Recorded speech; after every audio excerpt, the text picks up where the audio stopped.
This is a 1998 Pontiac WS6. I'm going to do acceleration pull 0 to 70 real quick.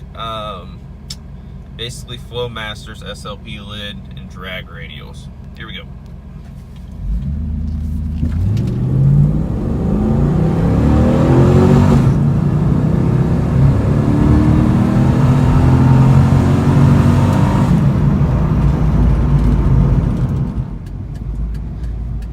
LS1, of course, they're nothing crazy compared to stock cars nowadays, but overall they're just fun cars.